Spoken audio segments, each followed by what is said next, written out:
بسم اللہ الرحمن الرحیم۔ السلام علیکم۔ آج خان صاحب نے ایک تقریر کی ہے۔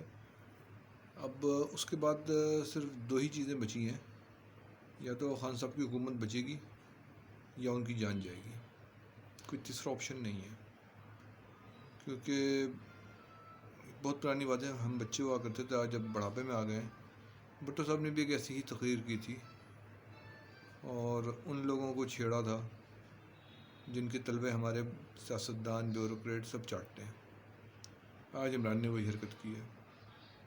امید کرتا ہوں کہ 42 سال میں وقت اتنا بدل گیا ہوگا کہ عمران کی حکومت بھی بچ جائے اور جان بھی بچ جائے۔ ٹھیک ہے، باقی غیب کا حال خدا جانتا ہے، وہ جو چاہے گا وہی ہوگا، لیکن بہرحال انسان کو بھی اس نے کچھ چیزوں کی اتھارٹی دی ہے، کچھ جگہ پہ اس کو بھی چھوڑ دیا ہے، جو کرنا ہے وہ کرے، اوپر والا دیکھ رہا ہے۔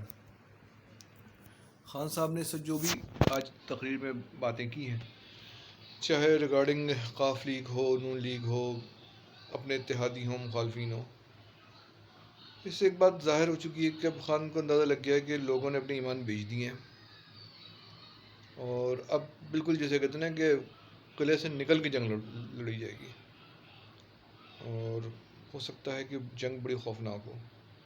آپ واک اوور نہ لیں خان کو۔ عمران خان نے، میرے جیسا شخص، میں ڈائی ہارڈ بھٹوسٹ ہوں، زرداری لیگ سے تعلق نہیں ہے میرا، مرحوم پیپلز پارٹی سے، مرحومہ پیپلز پارٹی سے میرا دلی لگاؤ رہا ہے بچپن سے، اور تقریباً 55 کے قریب پہنچ رہا ہوں، لیکن میرا آج بھی اس پارٹی سے لگاؤ ہے۔ لیکن میں اس وقت عمران کو فیور کر رہا ہوں۔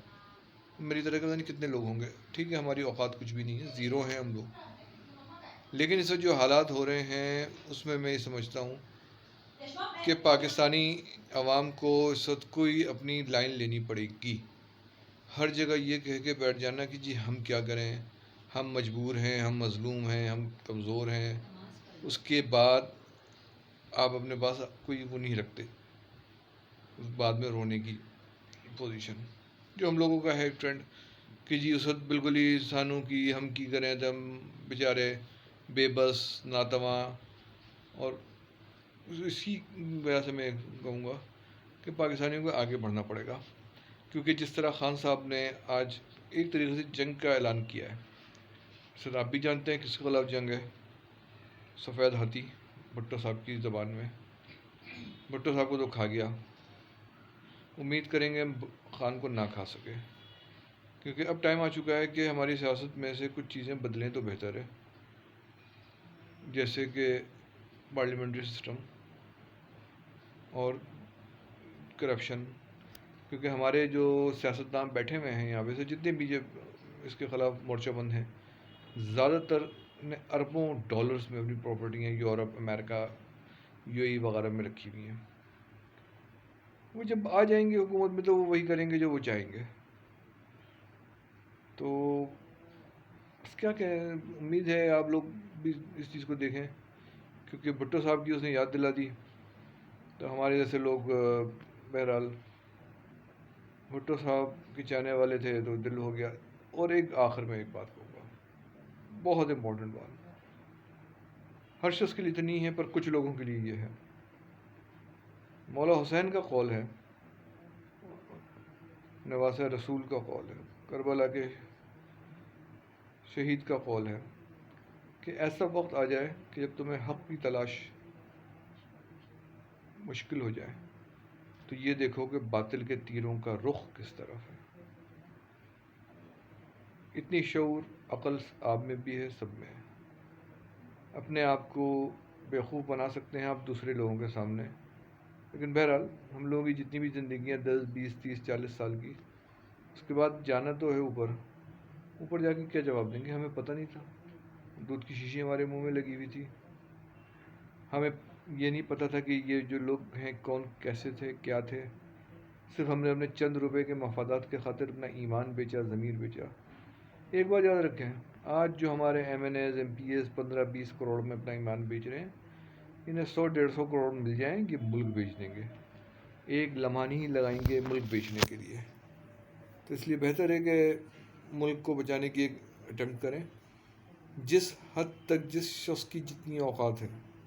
میں یہ نہیں کہہ رہا کہ بندوق اٹھا کے باہر نکل جائیں یا جی لاکھوں کا مجموعہ باہر نکال لیں، لیکن جس حد پہ سوشل میڈیا سے لے کے واٹس ایپ سے لے کے جو بھی آپ کی ورتھ ہے، لوگوں میں جو لوگ بے ضمیر ہو چکے ہیں، اپنی ٹھڑک میں آ کے پاگل ہوئے ہوئے ہیں، چند روپوں کے لیے اپنا ایمان بیچ چکے ہیں. بھٹو صاحب کے نام نہاد جیالوں کو میں نے دیکھا ہے جس طرح انہوں نے اپنا ایمان بیچا ہے، اور آج دعوے کرتے ہیں بھٹو سے محبت کے. اس وقت جو بھی ہے، میں عمران کا کبھی بھی سپورٹر نہیں تھا، لیکن اس وقت میں سمجھتا ہوں کہ جی اس ملک کے مفاد میں ہے کہ آپ عمران کو سپورٹ کریں. باقی آپ کی شعور، عقل، مرضی، کوئی آپ کو مجبور نہیں کر سکتا کچھ کرنے سے. لیکن صرف اتنا یاد رکھیے گا، ایک وقت آئے گا کہ آپ کو جواب دینا پڑے گا، اور اس وقت آپ کا جسم کا ایک ایک حصہ جواب دے گا کہ جی انہوں نے یہ کیوں نہیں کیا. کیا ان کے پاس پرابلمس تھیں یا لالچی تھی؟ اس لیے بہتر ہے کہ اس ملک کے لیے ابھی کر لیں وقت رہتے، بعد میں پچھتاوے کے سوا کچھ نہ ہو. السلام علیکم. اللہ پاکستان کی حفاظت کرے. آمین.